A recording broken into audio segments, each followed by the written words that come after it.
If you've ever traveled through southern Pennsylvania, whether you are passing through or you live there, you're probably familiar with the Turnpike, that highway that has outrageous tolls, terrible drivers, and almost no cops.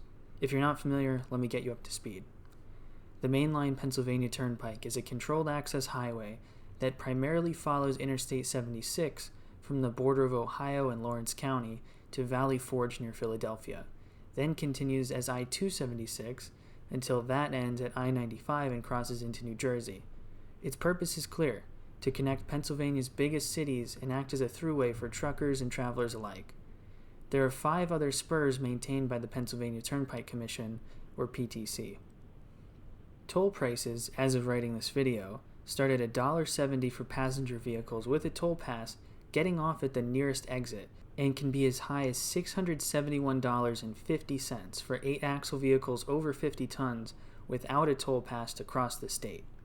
The price of tolls plus the inflated cost of gas at travel centers on and around the Turnpike make it prohibitively expensive for many, so much so that a couple trucking companies from out of state got together and tried suing for $6 billion. Luckily for the Turnpike Commission, but less so for drivers, the judge dismissed the suit. As far as I can tell, PTC is a quasi-public corporation. Its finances are mostly its own at this point. It was originally created by Act 211 and signed into law by former Governor George Earle as a way for the state to build a highway from east to west and recoup the money it spent through tolls. The Pennsylvania Turnpike Commission was thus created and placed adjacent rather than underneath PennDOT. Once it had made its money back, the plan was to dissolve the Turnpike Commission and eliminate its tolls. Wrought with scandal, the Turnpike and its accompanying overseers continued taking on bigger endeavors. In 2007, Act 44 was passed, requiring PTC to pay PennDOT $450 million annually to help cover maintenance costs. This led to yearly toll increases and mounting debt to the tune of nearly $14 billion. Their obligation has dropped to $50 million a year, but PTC is required to continue increasing toll prices until at least 2051 because of old debts, and it will continue to pay that nearly $50 million until 2057. For a while, PTC and the state hoped to collect tolls on I-80, the other major east-west highway through Pennsylvania, but the federal government denied their request. Despite the mounting debt owed by PTC and passed to its customers through tolls, the Turnpike is still one of the safest and best-maintained roads in the state, and not by an insignificant margin. According to the most recent crash facts and statistics provided by PennDOT, the Turnpike saw the fewest crashes, injuries, and fatalities among all road types in the state, those being interstate, state highways, local roads, and the Turnpike. Per million vehicle miles, that is 1 million miles traveled by all drivers, there were 0.3 crashes on the Turnpike, while the next closest road type, interstates, saw 0.47 crashes per MVM, a nearly 57% increase. State highways, the next safest category, had 1.13 crashes, 227% higher than the Turnpike and 147% higher than interstates, leaving local roads in last place with 1.65 crashes per MVM, a whopping 4.5 times more. These proportions stay roughly constant across accident severity. As far as fatal accidents go, according to the National Highway Traffic Safety Administration, both the Turnpike and interstates in Pennsylvania have significantly lower rates than the national average, on the order of 3 to 4 times fewer. The state's weighted average of fatal crashes across all road types is 0.84 per 100 million vehicle miles, compared to 1.33 nationally, while also having the highest number of animal collisions according to State Farm, and tied for 4th for highest probability of hitting an animal. That explains all the roadkill. Speaking of roadkill, something that many states, Pennsylvania in particular, could benefit from is having wildlife overpasses and underpasses. These nifty bits of infrastructure funnel animals that want to cross roads toward bridges and tunnels that don't directly use the road but go over and under them, hence the name. These structures already exist across the world, but many of PA's heavy traffic throughways are still lacking them. As of late, PennDOT has been looking into them though. They have even publicly released documentation on how best to design these structures based on the wildlife that will use it, the landscape, and the type of crossing. It seems, however, that PennDOT is primarily looking to install them on new and renovation projects rather than retrofitting them to existing highways. Even New Jersey has them on I-78.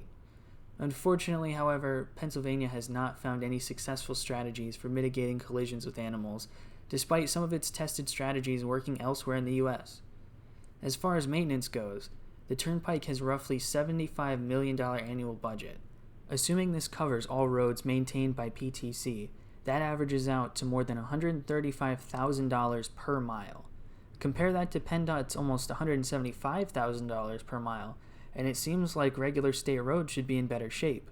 Once you account for the increased costs of bridge construction and maintenance for the more than 25,000 bridges in the state, that number drops significantly. The department's budget for construction and maintenance for 2022 is $6.9 billion, but that is not even half of the $15 billion required for proper upkeep. Further, the Turnpike's regular drivers can attest to how much better it is than the other roads throughout the state. Pennsylvania is known for being littered with potholes, and the Turnpike is something of an exception. Its asphalt is generally very smooth and flawless, except for where it's under renovation, but almost anything is an improvement over the rest of the state's roads. Take Interstate 83, for example. It crosses paths with the Turnpike just south of Harrisburg, and the stretch between that interchange and Route 181 in York was one of the worst interstates I have ever driven. Built with cheap materials, as was made the norm by Bud Schuster, there were potholes, countless roadkill, merge zones with next to no space for drivers to safely enter and exit the highway, and combine that with the steep hills drivers have to navigate and narrow shoulders, and you have a safety nightmare. Motorists going 20 under the limit and well over 20 over the limit were a common sight too, adding to the mess. For transparency's sake, I haven't driven on 83 since January, but unless it's been demolished and rebuilt from the ground up and moved somewhere with more coherent drivers, most of these criticisms are still valid. Something the Turnpike does that is nice for drivers, but less so for the environment, is going through mountains rather than over them.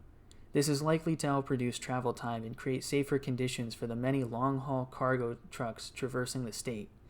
While Pennsylvania certainly does not have the highest hills or mountains in the country, or even the region, the sudden changes in elevation can be hazardous for drivers, and especially truckers. As much as I hate to promote such an expensive way to get around, the Turnpike does have real advantages, particularly when compared to the lackluster quality of toll-free options. I'm sure paying for tolls costs far less than paying for a totaled car because you hit a pothole deeper than a 5-gallon bucket at highway speeds.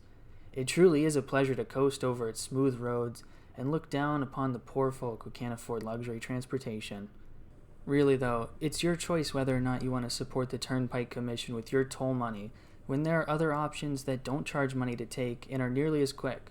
You can also save a bit of gas money by taking alternate routes in many cases because you're not expected to go 70 plus miles an hour.